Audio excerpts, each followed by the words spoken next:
Hello everyone. तो चलिए start करते हैं आज का lecture number 3 of income tax.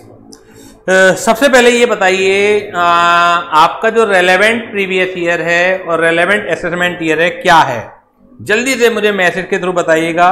मैं देखना चाहता हूं कि आपको याद है या नहीं है रेलेवेंट प्रीवियस ईयर और रेलेवेंट असेसमेंट ईयर क्या है, क्योंकि ये एक ऐसा मतलब चीज है, कॉन्सेप्ट है कि वो आपको सोते जागते हर समय याद होना चाहिए। इसे तो कभी भूलना ही नहीं है।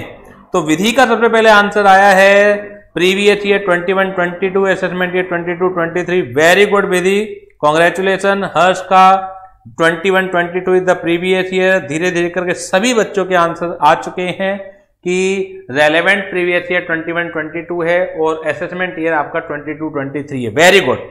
चलिए अब मुझे ये बताइए कि जो 21-22 है यानी कि रेलेवेंट प्रीवियस ईयर है वो कौन सी डेट से स्टार्ट होता है। वो स्टार्ट होता है 1 अप्रैल 21 से एंड विल एंड ऑन 31 मार्च 22। देखिए जब हम लो पढ़ते हैं तो एक टर्मिनोलॉजी आती है financial year. Financial year always 1 अप्रैल से 31 मार्च होता है।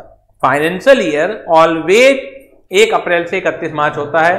तो प्रीवियस ईयर की जो डेफिनेशन है under section 2 close 34 and section 3 वो क्या है। Previous year means a financial year. Previous year means a financial year immediately preceding the relevant assessment year, यानी कि जो भी हमारा रेलेवेंट असेसमेंट ईयर है उससे जस्ट पहले वाला फाइनेंशियल ईयर क्या कहलाता है, प्रीवियस ईयर कहलाता है बच्चों। और रेलेवेंट असेसमेंट ईयर सभी को मालूम है 22-23 है। इट मींस जो प्रीवियस ईयर होगा 1 अप्रैल 21 से लेकर 31 मार्च 22 तक होगा। क्या सिग्निफिकेंस है प्रीवियस ईयर की और किस इनकम के लिए कौन सा फाइनेंशियल ईयर प्रीवियस ईयर माना जाता है, क्योंकि every financial year has a previous year as well as assessment year. जिस फाइनेंशियल ईयर में आप जो इनकम अर्न करते हैं उस इनकम के लिए वो फाइनेंशियल ईयर क्या होता है बच्चों, वो होता है प्रीवियस ईयर। और जिस फाइनेंशियल ईयर में वो इनकम टैक्सेबल होती है वो फाइनेंशियल ईयर होता है हमारा रेलेवेंट असेसमेंट ईयर। तो जो इनकम हम अर्न कर रहे हैं करंटली, एक फाइनेंशियल ईयर चल रहा है जो कि स्टार्ट हो चुका है 1 अप्रैल 2021 से और एंड होगा बच्चों 31 मार्च 2022 को। इस फाइनेंशियल ईयर में यानी कि 1 अप्रैल 2021 से 31 मार्च 2022 तक जो इनकम हम लोग अर्न कर रहे हैं उस इनकम को अर्न करने के लिए ये फाइनेंशियल ईयर होगा हमारा प्रीवियस ईयर। लेकिन financial year 21-22 is also a assessment year. लेकिन वो कौन सी इनकम के लिए होगा, जो इनकम हम 2021 में अर्न कर चुके हैं। तो जो 2021 में इनकम अर्न कर चुके हैं उसके लिए फाइनेंशियल ईयर 21-22 असेसमेंट ईयर है। लेकिन जो इनकम हम 21-22 में ही अर्न कर रहे हैं उस इनकम के लिए financial year 21-22 is the previous year. तो मैं उम्मीद करता हूं कि आपको यह कॉन्सेप्ट अब अच्छी तरीके से समझ में आ गया होगा। हां, इसका एक एक्सेप्शन भी है कि पहला जो प्रीवियस ईयर है, however in case of a newly started business and profession, however in case of a source which comes into existence for the first time, first previous year will start from the date of setting up of the business and profession or when new source of income comes into existence and will end on following 31st March। यानी कि पहला previous year उस date से start होता है जिस date पर हम अपना बिजनेस या प्रोफेशन को सेटअप करते हैं या कोई नई सोर्स ऑफ इनकम को एक तरीके से एक्रू करते हैं, कमाना स्टार्ट करते हैं। तो पहला प्रीवियस ईयर उस डेट से स्टार्ट होके और आने वाली 31 मार्च को खत्म हो जाएगा। इससे एक रूल और निकलता है कि previous year can be less than 12 month, यानी कि प्रीवियस ईयर हमारा जो है वो लेस देन 12 मंथ भी हो सकता है। क्या मुझे बताएंगे आप कि can a previous year be more than 12 month? क्या प्रीवियस ईयर आपका 12 मंथ से भी ज्यादा हो सकता है? जल्दी से बताएंगे। Answer is no. किसी भी केस में प्रीवियस ईयर 12 मंथ से ज्यादा नहीं हो सकता। हाँ, can be less than 12 month जरूर हो सकता है। और असेसमेंट ईयर बताइए कि क्या assessment year less than 12 month हो सकता है, क्या मोर देन 12 मंथ हो सकता है असेसमेंट ईयर? ना तो वो लेस देन 12 मंथ हो सकता और ना ही वो मोर देन 12 मंथ हो सकता है। तो इस चीज को और लिख लेते हैं, जो हमने कंक्लूजन ड्रॉ किया है प्रीवियस ईयर और असेसमेंट ईयर की डेफिनेशन पढ़ने के बाद। तो इन कंक्लूजन को और लिख लेते हैं कि, ठीक है ना, इन कंक्लूजन को और लिख लेते हैं। Can previous year be less than 12 month? Can previous year be less than 12 month? क्या प्रीवियस ईयर 12 मंथ से कम हो सकता है? The answer is yes. Yes. In case of business, newly set up business and profession, in case of newly set up business or profession,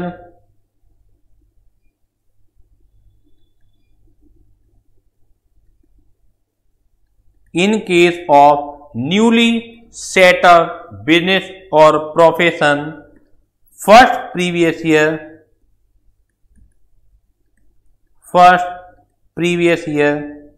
will start from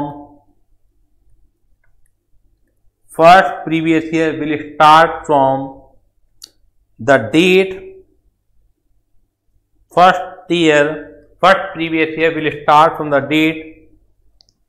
of setting up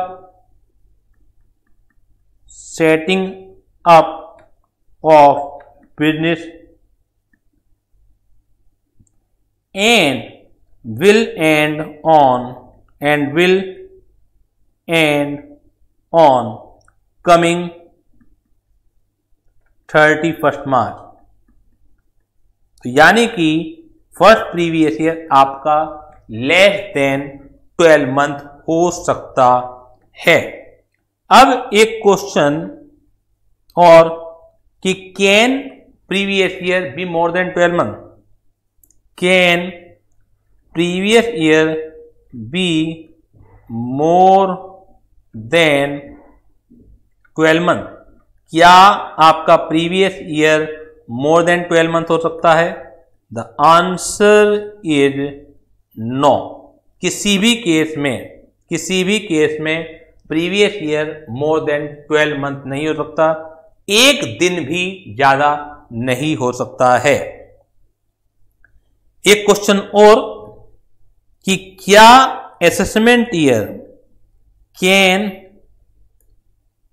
can assessment year be less than और more then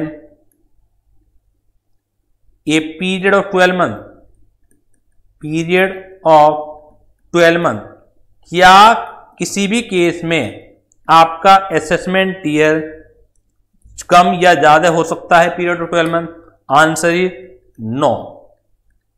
किसी भी case में अगर previous year एक दिन का भी होगा तो भी उसका असेसमेंट ईयर 12 महीने का पीरियड ही होगा। अगर प्रीवियस ईयर 1 साल का है तो असेसमेंट ईयर 1 साल का है। प्रीवियस ईयर अगर 1 दिन का, 2 दिन का, 1 महीने का, 2 महीने का भी अगर होगा, क्योंकि वो फर्स्ट प्रीवियस ईयर हो सकता है, तो भी उसका assessment year always a period of 12 month ही होगा। Is it clear to all of you? सभी बच्चे बताएंगे कि ये कॉन्सेप्ट आपको प्रीवियस ईयर और असेसमेंट ईयर का क्लियर है। और असेसमेंट ईयर की डेफिनेशन क्या है बच्चों? Assessment year means a period of 12 month starting from 1 April every year and will end on 31st March of the next year. और current assessment year is assessment year 22-23, जो कि start होगा 1 अप्रैल 22 से और विल एंड होगा 31st मार्च 2023 को। तो ये डेफिनेशन अच्छी तरीके से हमने पढ़ ली है, समझ ली है। अगर इसमें कोई भी प्रॉब्लम हो तो प्लीज मुझे बता दीजिएगा कि पहले उस इशू को क्लियर कर लेते हैं, अदरवाइज हम आगे बढ़ते हैं, आगे की डेफिनेशन की तरफ बढ़ते हैं। जल्दी से बता दीजिएगा कोई भी इशू अगर आपको आ रहा है प्रीवियस ईयर की डेफिनेशन से रिलेटेड और असेसमेंट ईयर की डेफिनेशन से रिलेटेड, तो जल्दी से मुझे बता दीजिए, अदरवाइज हम आगे बढ़ते हैं। यस और नो में जवाब दे दीजिएगा, प्रॉब्लम आ रही है बच्चों को या नहीं आ रही है। चलिए, किसी को भी कोई प्रॉब्लम नहीं है तो नेक्स्ट डेफिनेशन की तरफ हम बढ़ते हैं। और नेक्स्ट जो डेफिनेशन है वो है पर्सन की डेफिनेशन है, और इसका जो सेक्शन है सेक्शन 2 क्लॉज 31 है। इसका जो सेक्शन है वो सेक्शन है 2 क्लॉज 31। एक्चुअली जो इनकम टैक्स लगता है वो लगता है एवरी पर्सन के ऊपर, तो हमें ये भी तो पता होना चाहिए कि टाइप ऑफ पर्सन कितने हैं। जैसे हम फाउंडेशन में पढ़ के आते हैं सेल्स ऑफ गुड्स एक्ट में टाइप्स ऑफ गुड्स, तो इसी तरीके से हमें पता होना चाहिए कि पर्सन में कौन कौन कैटेगरी शामिल हैं, क्योंकि अगर कोई व्यक्ति पर्सन की कैटेगरी में नहीं फॉल करता है तो उसके ऊपर इनकम टैक्स लगता ही नहीं है, क्योंकि जो टैक्स लगता है वो एवरी पर्सन के ऊपर लगता है। वो ध्यान दीजिएगा, पर्सन की जो डेफिनेशन है इंक्लूड्स करके माना, इसका भी अभी मैं सेंस समझा दूंगा, लेकिन अगर आप गलती से भी आपने बाकी चीजें सही लिखी हैं और गलती से भी ये मीन्स लिख दिया तो पूरे के पूरे नंबर डिडक्ट हो जाएंगे, क्योंकि आपने अर्थ का अनर्थ कर दिया। लॉ में इंक्लूड्स की एक अपनी यूसेज है, उसकी एक अपनी सिग्निफिकेंस है, और मीन्स का मतलब कुछ अलग आता है। और हम लोग क्या करते हैं, जब थ्योरी पढ़ते हैं तो इन छोटी छोटी बातों पर ध्यान नहीं देते, लेकिन लॉ एक ऐसा सब्जेक्ट है, टैक्स एक ऐसा सब्जेक्ट है कि आपको छोटी छोटी बातों पर जरूर ध्यान देना पड़ेगा। तो पर्सन की जो डेफिनेशन है वो क्या है, इंक्लूड्स करके है। पर्सन इंक्लूड्स में क्या क्या आएगा, इंडिविजुअल यानी कि आप, हम, ही, ऑब्लिक सी, ये सब इंडिविजुअल की कैटेगरी में आते हैं। दूसरी जो कैटेगरी आएगी हिंदू अनडिवाइडेड फैमिली, ठीक है। तीसरी जो कैटेगरी आएगी ये फर्म, जैसे हम पार्टनरशिप फर्म पढ़ते हैं, including limited liability partnership firm 2008 LLP। वैसे LLP और पार्टनरशिप फर्म दोनों एक सेपरेट एंटिटी हैं। फर्म की तो in general low legal existence होती नहीं है, सेपरेट लीगल एग्जिस्टेंस, लेकिन LLP की तो होती है, मालूम है आपको। लेकिन पूरी इनकम टैक्स में जहां जहां फर्म होगा ऑटोमेटिकली आप LLP को मान के चल सकते हैं, जब तक कि अदरवाइज कुछ ना कहा हो। तो ये ध्यान रखिएगा, क्योंकि इनकम टैक्स का अपना एक अपनी भाषा है, अपना एक मीनिंग है। तो इनकम टैक्स में फर्म का मतलब LLP भी है। इसके बाद पर्सन में आएगा एक कंपनी का मतलब जैसे TCS लिमिटेड, एक एग्जाम्पल के तौर पर मैं बता रहा हूं। दूसरा रिलायंस लिमिटेड। कंपनी क्या होती है क्या नहीं होती है आप फाउंडेशन में अच्छी तरह से पढ़ के आए हैं, बाकी यहां पर भी पढ़ेंगे। तो a firm including LLP, HUF, individual. पांचवा है आपका लोकल अथॉरिटी, लोकल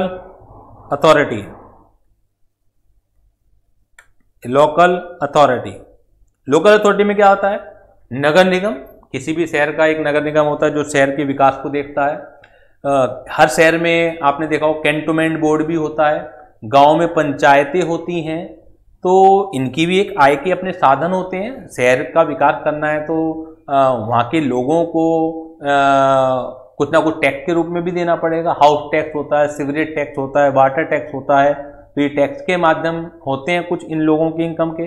तो ये जो लोकल अथॉरिटी, जो लोकल एडमिनिस्ट्रेशन को देखती है, तो उसे भी एक पर्सन की कैटेगरी में रखा गया है under the income tax act. इरेट के लिए तो कैंटोनमेंट बोर्ड है, नगर निगम है, तो ये सब चीजें होती हैं। किसी भी शहर का नगर निगम वो कैंटोनमेंट बोर्ड, ठीक है। सिक्स्थ है आपका बॉडी ऑफ इंडिविजुअल,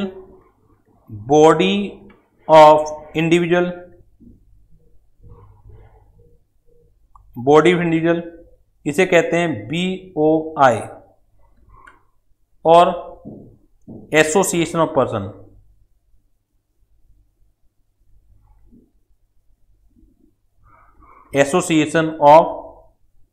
पर्सन, इसे कहेंगे AOP, बॉडी ऑफ इंडिविजुअल या एसोसिएशन ऑफ पर्सन। अभी मैं एक्सप्लेन करूंगा इसे कि बॉडी ऑफ इंडिविजुअल क्या है और एसोसिएशन ऑफ पर्सन क्या है। और जो 7th कैटेगरी है, an artificial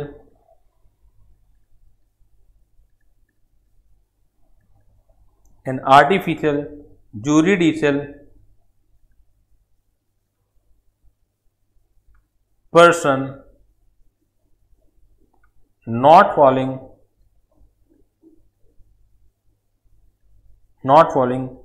any above category।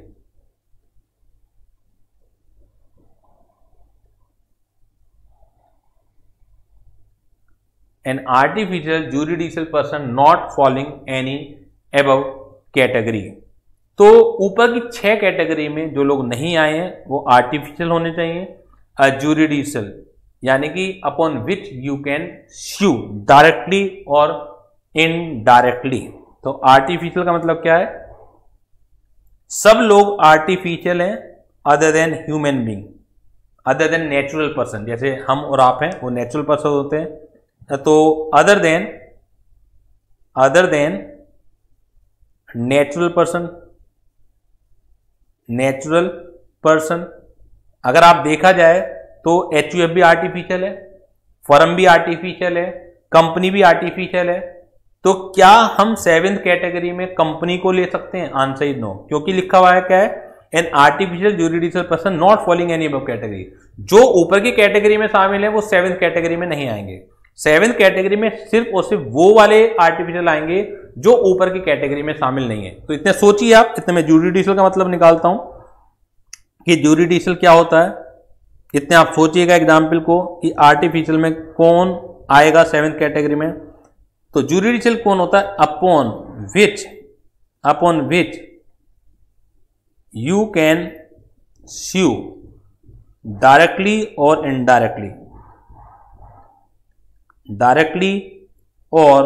Indirectly. तो मैंने आपको सोचने के लिए दिया था कि 7th कैटेगरी में कौन से आर्टिफिशियल जुरिडिशियल पर्सन आएंगे। तो जल्दी से अपने जवाब मुझे भेजिएगा कि कौन कौन से artificial juridical person 7th category में आ सकते हैं। जल्दी से अपने जवाब भेजिएगा कौन कौन से artificial juridical person 7th category में फॉल कर सकते हैं। मैं जवाब जानना चाह रहा हूं आपका कि कौन कौन से artificial juridical person 7th category में फॉल कर सकते हैं।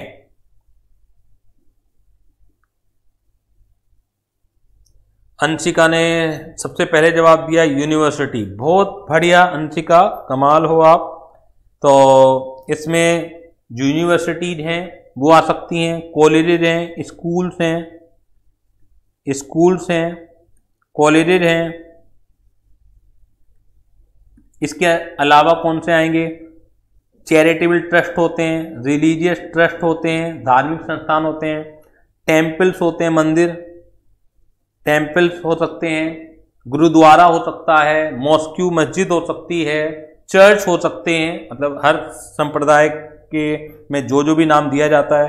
तो इस तरह की जो चीज़ें हैं वो आपकी आएंगी आर्टिफिशियल जुरिडिशियल पर्सन में। यानी कि टेम्पल्स की इनकम भी टैक्सेबल होती है, कॉलेज स्कूल वगैरह की भी इनकम टैक्सेबल होती है, चार्जेबल होती है। तो वो सब आएंगे आपके आर्टिफिशियल ज्यूरिडिक्शल पर्सन के अंदर। जल्दी से बताइएगा मुझे ये डेफिनेशन आपको क्लियर हुई या नहीं हुई। पर्सन की जो डेफिनेशन है वो क्या है, इंक्लूड्स करके। तो अब ये बहुत आराम से समझिए कि अगर मीन्स डेफिनेशन है तो उसे किस तरीके से लिया जाता है, और अगर इंक्लूड्स डेफिनेशन है तो किस तरीके से उसे लिया जाता है। जो आपके लॉ में अदर लॉ के अंदर दो टॉपिक है ना, जनरल क्लोज एक्ट और इंटरप्रिटेशन स्टैट्यूट, मैं क्यों बाद में कराऊंगा, उसका रीजन क्या है कि जो मैं आपको कराते कराते यहाँ सिखाऊंगा वो सारी बातें वहीं लिखी हुई हैं, ठीक है ना, लेकिन उन्हें डायरेक्टली पहले नहीं पढ़ाया जा सकता है। दैट्स वाई पहले आपको यही पढ़ना पड़ेगा, उसके बाद ऑटोमेटिकली आपको समझ में आ जाएंगे। एक एक दो दो क्लास से के टॉपिक हैं, जनरल क्लोज एक्ट और इंटरप्रिटेशन स्टैट्यूट, ज़्यादा टाइम नहीं लगता है। तो इंटरप्रिटेशन स्टैट्यूट में लिखा हुआ है कि अगर किसी डेफिनेशन के साथ मीन्स लिखा हुआ है तो इसका जो अर्थ लेना है, आपको इंटरप्रिटेट करना है, वो ऐसे करना है कि ना तो उसमें कुछ आप जोड़ सकते ना उसमें कुछ कम कर सकते हैं। यानी कि जो डेफिनेशन है वो एक तरीके से परफेक्ट डेफिनेशन है। जैसे यहाँ प्रीवियस ईयर की डेफिनेशन लिखी हुई है कि प्रीवियस ईयर एक फाइनेंशियल ईयर होगा तो इमीडिएटली रेलेवेंट असेसमेंट ईयर से पहले होगा। तो क्या कोई व्यक्ति अपने हिसाब से कुछ इसमें कम ज्यादा कर सकता है कि कोई दिवाली क्लोजिंग को प्रीवियस ईयर मानने लगे, कोई दिसंबर क्लोजिंग को प्रीवियस ईयर मानने लगे, जैसा आप अकाउंट्स में करते हैं, जो बैलेंस शीट बनाते हैं, तो मन मर्जी होती है। लेकिन क्या इनकम टैक्स में ऐसा हो सकता है? आंसर इज नो, क्योंकि डेफिनेशन क्या है, मीन्स है।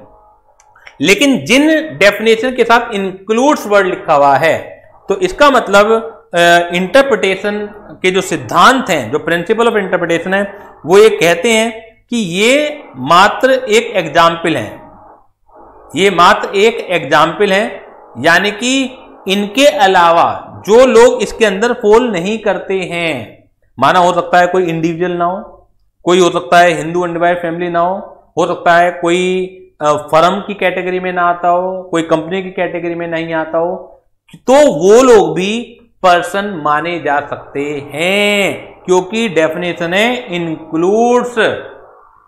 यानी कि ये अपने आप में कंप्लीट डेफिनेशन नहीं होती है। जो भी डेफिनेशन इंक्लूड्स करके आएगी तो इट मीन्स वो अपने आप में कंप्लीट डेफिनेशन नहीं है, वो सिर्फ एक एग्जाम्पल है। कुछ और लोग भी जो इन कैटेगरी के अंदर फॉल नहीं करते हैं उन्हें भी पर्सन माना जा सकता है। और आप ये नहीं कह सकते कि सब पर्सन की डेफिनेशन में तो बस ये 7 लोग लिखे हुए थे, अब क्योंकि इन 7 लोगों में से आपकी जो एंटिटी है किसी के अंदर भी फॉल नहीं करती तो इस वजह से आप पर्सन ही, आपके ऊपर टैक्स नहीं लगेगा। तो लॉ मेकर्स ने बहुत सावधानी से डिफाइन किया है कि कहीं ऐसा ना हो कि कोई एंटिटी पर्सन मानने से रह जाए, तो इसलिए उन्होंने पर्सन मीन्स नहीं दिया, बल्कि क्या कर दिया, पर्सन इंक्लूड्स करके डेफिनेशन दी है। लेकिन जो डेफिनेशन मीन्स करके होती हैं तो वो बिल्कुल रेस्ट्रिक्टिव होती हैं, यानी कि आपको उसी तरीके से उसे पढ़ना और समझना पड़ता है जो बातें डेफिनेशन के अंदर लिखी हुई होती हैं। आप अपनी तरफ से कुछ ऐड और कुछ अपनी तरफ से घटा बढ़ा नहीं सकते, जिस डेफिनेशन में मीन्स वर्ड यूज होता है। तो ये सब चीजें आप इंटरप्रिटेशन ऑफ स्टैट्यूट के अंदर भी पढ़ेंगे, जो लॉ में टॉपिक है, अदर लॉ का टॉपिक है। तो काफी कुछ चीजें तो जब हम पढ़ते रहेंगे, इनकम टैक्स से लॉ पढ़ते रहेंगे, तो बहुत सारी टर्मिनोलॉजी तो मैं एक एक करके सिखाई दूंगा। तो इस वजह से वहां पे जो वर्क रह जाता है, हार्डली 2-3 क्लासेज में दोनों टॉपिक फिनिश हो जाते हैं, बहुत ज्यादा नहीं रहता, क्योंकि हम डिटेल में सब कुछ धीरे धीरे करके यहाँ एक एक चीज हम लोग कर ही लेते हैं। बताइए कोई दिक्कत परेशानी हो तो। अब मुझे इनका पोस्टमार्टम करना है जी, कि इंडिविजुअल है ये तो आप जानते हैं, ही और सी, हिंदू अनडिवाइडेड फैमिली, मुझे बहुत ज्यादा नहीं समझाना इसमें, क्योंकि इसके ऊपर कभी डेफिनेशन लिखने के लिए नहीं आएगी यहाँ पर, ठीक है ना। वैसे HUF का जो असेसमेंट है वो भी हमारे सिलेबस का पार्ट नहीं है, तो आपको नहीं भी पहचान पाते हैं तो भी कोई प्रॉब्लम नहीं है। फिलहाल फॉर द टाइमिंग आप ये समझ लीजिए कि HUF जो होता है, एक मेल पर्सन जरूरी है शुरुआत में HUF बनाने के लिए, जिसकी शादी हो जाए और कोई ना कोई बेबी हो जाए, तो वो ही एचयूएफ फॉर्म कर सकता है। खाली शादी के बाद भी आप एचयूएफ नहीं बना सकते। एक ही घर में एक से ज्यादा एचयूएफ हो सकती हैं। आप एचयूएफ को उस तरीके से मत समझिए जो रूढ़िवादिता का सिद्धांत होते हैं कि एक परिवार इकट्ठा रह रहा है, मतलब चाचा रह रहे हैं, ताऊ रह रहे हैं, तो उसे एचयूएफ कहते हैं। लो में उसे एचयूएफ नहीं कहते। एचयूएफ बिल्कुल एक अलग कॉन्सेप्ट है, एक अलग विचारधारा है इनकम टैक्स की। कि जैसे मेरे पापा हैं तो मेरे पापा की एक अलग एचयूएफ है, और मेरी, क्योंकि मेरी भी शादी हो चुकी है और बेबी भी है, तो मेरी एक अलग एचयूएफ है। बनानी पड़ती है आपको, ऐसा नहीं कि ऑटोमेटिक हो जाती है, तो ये बनानी पड़ती है। और हिंदूज को ही ये एक तरह से बेनिफिट गवर्नमेंट ने दे रखा है। तो हिंदूज के अंदर काफी लोग आते हैं, बौद्ध है, सिख भी इस पर्पज के लिए हिंदू ही माने जाते हैं, जैन हैं वो भी इस पर्पज के लिए हिंदू माने जाते हैं। तो इसका क्या फायदा है वो आपको मैं समझाऊंगा धीरे धीरे करके, लेकिन बहुत बड़ा बेनिफिट है। आर्टिफिशियल एक कॉन्सेप्ट है लॉ मेकर्स का कि कोई भी व्यक्ति जिसकी शादी हो चुकी है और बेबी हो वो एचयूएफ को फॉर्म कर सकता है, और लॉ में अंडर इनकम टैक्स लॉ उसे एक सेपरेट एंटिटी ही माना जाएगा। तो एचयूएफ में इतना ही आप समझ सकते हैं, क्योंकि बहुत ज्यादा डिटेल करने का कोई फायदा भी नहीं है, आपके कोर्स का पार्ट भी नहीं है वो। एक फर्म इंक्लूडिंग एलएलपी सब जानते हैं, पार्टनरशिप फर्म, एलएलपी भी सब जानते हैं, तो उसको मुझे बहुत ज्यादा डिटेल में आपको बताना नहीं है। तो फर्म और एलएलपी, अगर आपसे पूछा जाए कि क्या एक सेपरेट लीगल एंटिटी होती है under the income tax act, बताइएगा। इज ए फर्म और LLP A separate legal entity under the income tax act, yes और नो? जल्दी से सभी बच्चे जवाब दीजिएगा। Is a firm is a separate legal entity under the income tax act. तो सबसे पहले विधि गौर का जवाब आया है यस, तो बिल्कुल करेक्ट आपका आंसर। सृष्टि का भी जवाब यस, अंशिका के भी जवाब यस, तो बिल्कुल करेक्ट आंसर है अंडर इनकम टैक्स एक्ट एक सेपरेट लीगल एंटिटी, यानी कि पार्टनर्स की इनकम पर अलग से टैक्स लगेगा जो इंडिविजुअल के रूप में लगेगा, और फर्म की जो इनकम होगी उस पर अपने आप में एक फर्म टैक्स देगी। जैसे जनरल लॉ की बात करें तो फर्म के किए गए कामों के लिए इंडिविजुअल जिम्मेदार होते हैं, फर्म की कोई सेपरेट लीगल एंटिटी नहीं होती है। फर्म के नाम कोई आप मकान संपत्ति लेना चाहें, रजिस्टर्ड कराना चाहें, वो भी रजिस्टर्ड नहीं होगी, इंडिविजुअल के नाम ही रजिस्टर्ड होगी, किसी न किसी पार्टनर के नाम ही रजिस्टर्ड होगी। लेकिन under income tax act firm has a separate legal entity, firm को अपनी इनकम पर टैक्स देना है और पार्टनर को अपनी इनकम पर अलग से टैक्स देना है। कंपनी आप समझ के आए हैं सीए फाउंडेशन में, और यहां पर भी हम पढ़ेंगे, फिलहाल तो नाम से ही काम चला लीजिए, जैसे like TCS limited, Reliance limited. Local authority का मैंने एग्जाम्पल दे ही दिया, नगर निगम हो गया, इसके अलावा कैंटोनमेंट बोर्ड हो गया। अब जो मेन समझाना है मुझे वो समझाना है जी बॉडी ऑफ इंडिविजुअल और एसोसिएशन ऑफ पर्सन। आप मुझे बताइए कि ए है प्लस बी है प्लस सी है, ये ज्वाइन करते हैं आपस में, ज्वाइन टुगेदर, ठीक है ना? तो इनको ज्वाइंट नेम में क्या कहा जाएगा? इनको ज्वाइंट नेम में क्या कहा जाएगा बताइएगा। इंडिविजुअल तो ए अलग है, इंडिविजुअल है, बी एक इंडिविजुअल अलग है, सी एक इंडिविजुअल अलग है, लेकिन अगर ये कोई कॉमन वर्क कर रहे हैं, कॉमन बिजनेस कर रहे हैं, तो इनको कॉमनली क्या कहा जाएगा? जल्दी से बताइएगा, इनको कॉमनली क्या कहा जाएगा? इनको कॉमनली क्या कहा जाएगा? अगर A B and C join together and carry on a business, और बिजनेस करते हैं, तो क्या कहा जाएगा? तो जवाब आया जी ज्वाइंट वेंचर। आपका जवाब आया ज्वाइंट वेंचर, ठीक है, ज्वाइंट वेंचर। देखिए अगर इन्होंने पार्टनरशिप फॉर्म कर ली, क्या ये तीनों मिलकर पार्टनर फॉर्म नहीं कर सकते? पार्टनर फॉर्म करिए तो फर्म है, फिर ये तीनों मिलकर क्या कंपनी नहीं बना सकते? अगर कंपनी बना ली तो फिर कंपनी में है, लेकिन ना तो इन्होंने पार्टनरशिप बनाई ना ही इन्होंने कंपनी बनाई, तो ये होंगे बॉडी ऑफ इंडिविजुअल। तो अंतिका जिसे आप ज्वाइंट वेंचर कह रहे हैं बिल्कुल ठीक कह रहे हैं आप, अकाउंटेंसी में शायद इसी नाम से जाना जाता है ये, लेकिन अंडर द इनकम टैक्स इसे कहा जाएगा body of individual without forming a partnership, without formation of firm और कंपनी। अगर कुछ इंडिविजुअल आपस में जुड़ते हैं, ओनली इंडिविजुअल ज्वाइंट टुगेदर, तो body of individual, only individual joint together without formation of partnership और a company, then under the income tax act they are called body of individual. लेकिन suppose कीजिए A plus B plus TCS limited joint together without formation of partnership और without formation of a company, तो ये क्या कहलाएंगे? Association of person.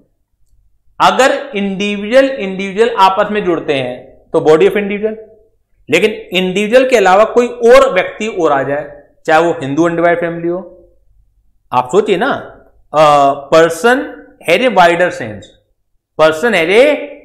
Sense, individual has a narrower sense. Individual में केवल आप और हम शामिल हैं, पर्सन में आप और हम के अलावा बहुत सारे और लोग भी शामिल हैं। तो if persons join together then it will call association of person, और if only individual join together then it will call body of individual. जल्दी से मुझे बताइएगा ये क्लियर हो गया है या नहीं हो गया कॉन्सेप्ट? बॉडी ऑफ इंडिविजुअल और एसोसिएशन ऑफ पर्सन ये क्लियर हो गया है या नहीं हो गया? क्यों डेफिनेशन दी है ये हम अभी समझ लेंगे, इसकी सिग्निफिकेंस क्या है ये डेफिनेशन देने की, वो हम अच्छी तरह से अभी समझ लेंगे कि क्यों ये डिफाइन किया गया है, क्या जरूरत पड़ने वाली है इसकी कि हम पर्सन को कैटेगराइज करें 7 कैटेगरी में, हम बताएं पर्सन को कि आप इंडिविजुअल भी एक पर्सन है, हिंदू अनडिवाइडेड फैमिली भी एक पर्सन है, फर्म इंक्लूडिंग एलएलपी भी एक पर्सन है, कंपनी भी एक पर्सन है, एसोसिएशन ऑफ पर्सन और बॉडी ऑफ इंडिविजुअल भी एक पर्सन है, लोकल अथॉरिटी भी एक पर्सन है, और artificial jurisdictional person not following any above category भी एक पर्सन है। तो क्यों जरूरत पड़ रही है, तो आप अभी थोड़ी देर में समझ लेंगे। पूरी इनकम टैक्स जैसे जैसे आगे बढ़ती चली जाएगी तो आपको ऑटोमेटिकली इसकी सिग्निफिकेंस का, इसकी यूसेज का पता लगता रहेगा। क्लियर है जी? Very good. अब नोट्स में आ जाइएगा। नोट्स में कहां है पर्सन की डेफिनेशन, एक बार देख लेते हैं। देखिएगा यहां जो है पर्सन को डिफाइन किया गया है सेक्शन 2 क्लॉज 31 में पर्सन को डिफाइन किया गया है। इंक्लूसिव डेफिनेशन है जैसा कि मैंने आपको बताया है, और डिफरेंस भी दे रखा है मैंने एसोसिएशन ऑफ पर्सन और बॉडी ऑफ इंडिविजुअल के बीच का। अब इलस्ट्रेशन देख लेते हैं थोड़ा सा। Determine the status of the following. Calcutta university बताइए क्या कहलाई जाएगी? तो ये कहलाई जाएगी आर्टिफिशियल जुरिडिक्शनल पर्सन। क्लियर? ये यूनिवर्सिटी, स्कूल, कॉलेज क्या कहलाए जाते हैं? Artificial jurisdictional person. Is it clear? Asian paint private limited, ये प्राइवेट कंपनी है तो यहां पे तो कंपनी की बात करेंगे। पंजाब बैंक लिमिटेड, ये एक पब्लिक लिमिटेड कंपनी है तो यहां पर जो स्टेटस होगा कंपनी का होगा। 4th point, A and B are legal heirs of C. A और बी जो है सी के पुत्र होंगे, लीगल हेयर है। C died in 2015 and A and B carry on his business without entering into the partnership. तो only individual join together, partnership नहीं बनाई इन्होंने, पार्टनरशिप का एग्रीमेंट नहीं करा, तो ये क्या कहलाएंगे? Body of individual. Shri Krishna enterprises a firm consisting of 3 partner SKNP, तो नाम से ही दे रखा है फर्म है, इसमें तो कोई दिक्कत ही नहीं है, फर्म ही बता दिया। A joint family consisting of P, Mrs P and their son, ये खुद ही बता दिया कि ज्वाइंट फैमिली है, Hindu undivided family. A municipal corporation of Delhi, ये है लोकल अथॉरिटी, ये है लोकल अथॉरिटी। क्लियर है बच्चों? जल्दी से बताएंगे सभी बच्चों को ये कॉन्सेप्ट जो है क्लियर है कि नहीं है?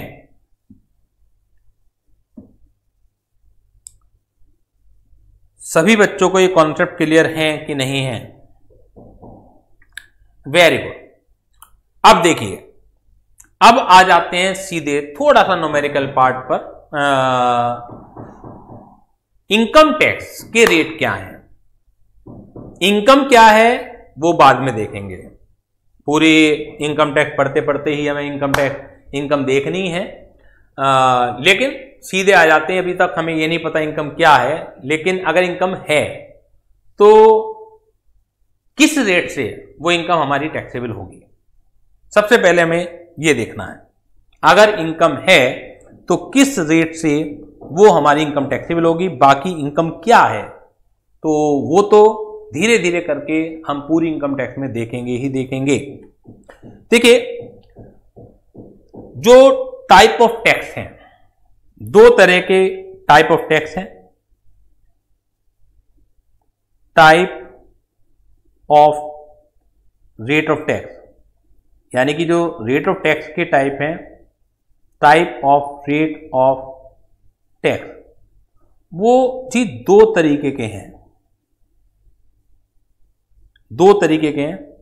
एक है slab rate, slab rate of tax, slab rate of tax है। सबसे पहले हम यही पढ़ेंगे कि स्लैब रेट ऑफ टैक्स क्या है। और एक है flat rate of tax, flat rate of tax on some notified income. कुछ इनकम है नोटिफाइड जिनके ऊपर फ्लैट रेट ऑफ टैक्स है, लेकिन in general slab rate of tax लगता है। ठीक है, कुछ इनकम के ऊपर आपका फ्लैट रेट ऑफ टैक्स है। ये समझ लीजिए कि जो हमारा असेसमेंट है कोर्स में वो ओनली इंडिविजुअल का है। असेसमेंट जो है ओनली इंडिविजुअल का है। कंपनी का असेसमेंट हमारे सिलेबस में नहीं है, फर्म का असेसमेंट हमारे सिलेबस में नहीं है, लेकिन कुछ चीजें हम पढ़ेंगे, फर्म के बारे में भी पढ़ेंगे, कंपनी के बारे में भी पढ़ेंगे, लेकिन असेसमेंट नहीं। असेसमेंट का मतलब होता है जब आपसे इनकम देके उसके ऊपर टैक्स निकलवाया जाए, तो वो सिर्फ और सिर्फ इंडिविजुअल का ही आपसे निकलवाया जाएगा। क्लियर हो गए? अब ये तो हो गए आपके slab rate of tax, flat rate of tax. Slab rate में बता रहा हूं अभी क्या होता है। अब मैं बता रहा हूं कि slab rate of tax in case of individual जो होगा, slab rate of tax, rate of tax in case of individual, in case of individual, in case of individual slab rate of tax क्या होगा। इसके लिए individual को 3 पार्टों में divide किया गया है। आप देखिएगा, जैसे मैंने पर्सन की डेफिनेशन पढ़ाई तो क्यों पढ़ाई आपको, क्योंकि इंडिविजुअल के लिए रूल अलग है टैक्स का, एचयूएफ के लिए रूल अलग है। ठीक है ना? वैसे इंडिविजुअल एचयूएफ के लिए रेट ऑफ टैक्स करीब करीब एक जैसे रहते हैं, लेकिन बहुत सारी जगह वो अलग रूल होते हैं। तो हमें पहले ये तो पता होना चाहिए कि हम बात किसकी कर रहे हैं, या पर्सन को कितने पार्टों में डिवाइड किया गया है। लोकल अथॉरिटी के लिए रूल अलग है, इसके अलावा कंपनी के लिए रूल अलग है। तो इस वजह से सबसे पहले जरूरी था समझना कि कौन कौन लोग पर्सन की कैटेगरी के अंदर फॉल करते हैं। क्लियर होगी बात ये? तो जो स्लैब रेट ऑफ टैक्स हैं इंडिविजुअल की अगर मैं बात करूं तो individual shall be divided into 3 category. एक है very senior citizen, very senior citizen, very senior citizen. एक खाली सीनियर है, सीनियर सिटीजन, एक खाली सीनियर सिटीजन है, और एक है अदर इंडिविजुअल। ना तो वो वेरी सीनियर सिटीजन है और ना ही सीनियर सिटीजन। अब आपके मन में क्वेश्चन उठना लाजमी है जी, वेरी सीनियर सिटीजन कौन होता है? बिल्कुल, वेरी सीनियर सिटीजन होता है ये रेजिडेंट इंडिविजुअल, ये रेजिडेंट इंडिविजुअल। सर ये रेजिडेंट क्या है? ये भी बहुत इंपॉर्टेंट कॉन्सेप्ट है, ये आप अगले चैप्टर में पढ़ेंगे। रेसिडेंशियल स्टेटस एक चैप्टर है, उसके अंदर पढ़ेंगे कि how to determine residential status. फिलहाल तो क्वेश्चन में आ जाएगा आपका, पहचानने के लिए नहीं आएगी कि कौन रेजिडेंट है कौन नॉन रेजिडेंट है, लेकिन आप ये समझ लीजिए दो तरह के व्यक्ति होते हैं, इंडिविजुअल भी दो तरह के होते हैं, रेजिडेंट और नॉट रेजिडेंट, तो उनकी कंडीशंस होती हैं। तो अगर जो रेजिडेंट है उसकी बात हम करें, नॉन रेजिडेंट कभी भी वेरी सीनियर सिटीजन नहीं हो सकता। ये resident individual who is the as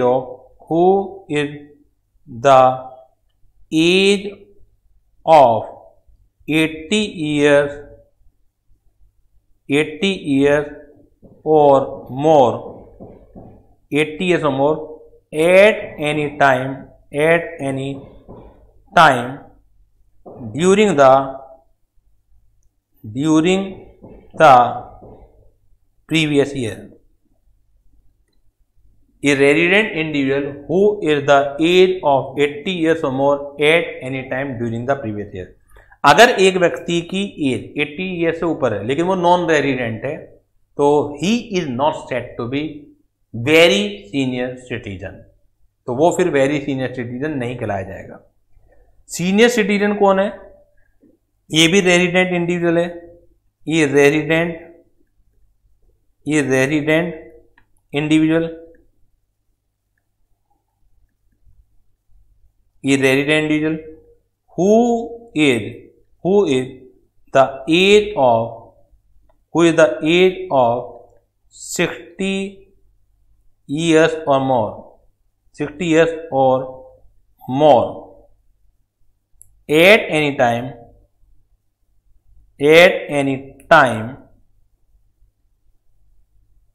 during the previous year, relevant previous year।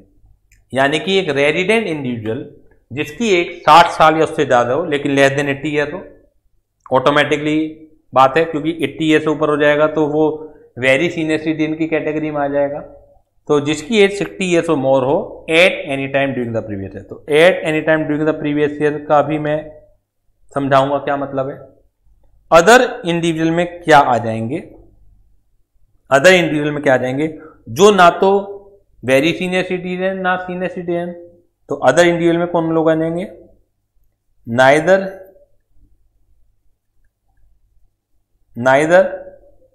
A very senior citizen, neither a very senior citizen nor senior citizen.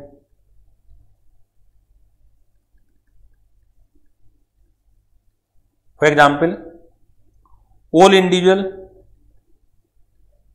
में मेल और female सब शामिल हैं। All individual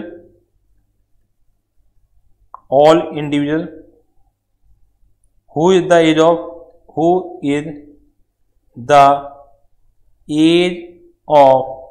less than 60 years,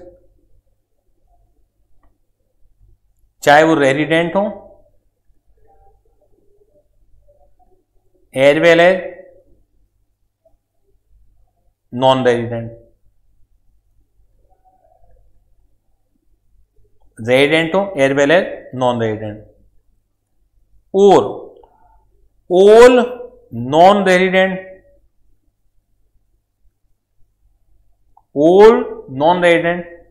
who is the age of 60 years or more,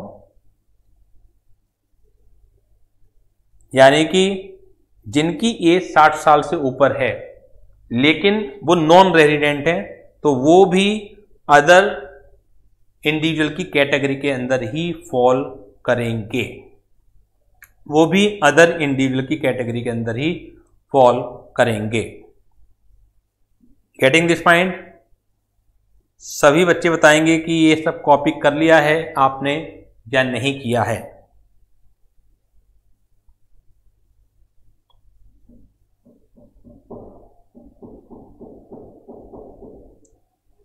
सभी बच्चे बताएंगे कि copy कर लिया है कि कॉपी नहीं हुआ है।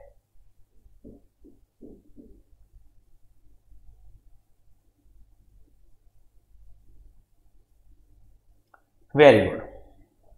अब इनके टैक्स रेट भी हम लिख लेते हैं कि क्या टैक्स रेट है इनके। देखिएगा, जो वेरी सीनियर सिटीजन है, कुछ नोटिफाइड इनकम को छोड़ दिया जाए, क्योंकि जो फ्लैट रेट्स हैं उनकी बात मैं नहीं कर रहा हूं। अभी जो बाकी इनकम है, क्योंकि स्टेप बाय स्टेप हम लेके चलेंगे, क्योंकि टैक्सेशन एक ऐसा सब्जेक्ट है, बहुत छोटी छोटी बातें आएंगी, तो सारी की सारी बातें एक साथ नहीं की जा सकती। मैं फिलहाल स्लैब रेट पढ़ा रहा हूं। तो जो वेरी सीनियर सिटीजन है, फर्स्ट 5 लाख रुपीज पर कोई भी टैक्स नहीं होता। यानी कि शुरू की जो 5 लाख रुपए की इनकम है उनके ऊपर कोई टैक्स नहीं देना। नेक्स्ट 5 लाख, यानी कि जो 5 लाख रुपए से ऊपर की इनकम है लेकिन 10 लाख रुपए तक इनकम है, उनके ऊपर 20% से टैक्स देना है। और जो बैलेंस इनकम होगी, बैलेंस इनकम यानी कि ओवर 10 लाख जो भी इनकम होगी, उसके ऊपर 30% से टैक्स रेट आपको देना है। उसके ऊपर 30% से आपको टैक्स रेट देना है अगर आप वेरी सीनियर सिटीजन हैं। अगर आप सिर्फ सीनियर सिटीजन हैं तो फर्स्ट 3 लाख पर कोई भी टैक्स नहीं देना।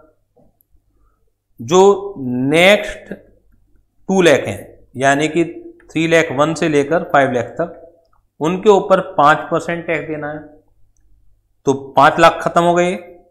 अब उसके ऊपर जो ऊपर के 5 लाख रुपए आएंगे, यानी कि 5 लाख 1 से लेकर 10 लाख तक, उनके ऊपर 20% टैक्स देना है। तो ये इनकम 10 लाख तक हो गई। लेकिन अगर आपकी इनकम 10 लाख रुपए से भी ऊपर है, तो जितनी भी ऊपर है, बैलेंस इनकम पर 30% से टैक्स रेट आपको देना है। तो केवल बेसिक एग्जाम्पशन में फर्क है। जो वेरी सीनियर सिटीजन है 5 लाख रुपए तक की इनकम एग्जाम्प्ट है, जो सीनियर सिटीजन है 3 लाख रुपए तक की इनकम एग्जाम्प्टेड है। लेकिन उसके बाद जो 5 लाख के बाद के टैक्स रेट हैं वो सेम है। 5 लाख रुपए से ऊपर की इनकम 20% है, वो जो 10 लाख रुपए से ऊपर की इनकम वो 30% है। ठीक है। जो अदर सिटीजन की कैटेगरी में आते हैं तो उनके ऊपर जो रेट है, फर्स्ट 2,50,000 पर जो टैक्स रेट है वो रेट है नील, यानी कि पहले 2.5 लाख रुपए पर कोई भी टैक्स आपको नहीं देना है। जो नेक्स्ट 2,50,000 है, जो नेक्स्ट 2,50,000 है, उसके ऊपर आपको 5% से टैक्स रेट देना है। जो नेक्स्ट, यानी 2.5 लाख और 2.5 लाख 5 लाख खत्म हो गए, तो 5 लाख रुपए से ऊपर की जो इनकम है, अगले 5 लाख रुपए, उनके ऊपर 20% से टैक्स रेट देना है। वो जो बैलेंस इनकम होगी ओवर एंड अबाउट 10 लाख, यानी कि जो बैलेंस इनकम होगी उसके ऊपर आपको 30% से टैक्स रेट अदा करना है। उसके ऊपर आपको 30% से टैक्स रेट अदा करना है। जल्दी से बताइएगा, सभी बच्चों ने कॉपी कर लिया है या नहीं किया है कॉपी? सभी बच्चों ने ये जो टैक्स रेट हैं ये कॉपी कर लिए हैं या नहीं किए हैं?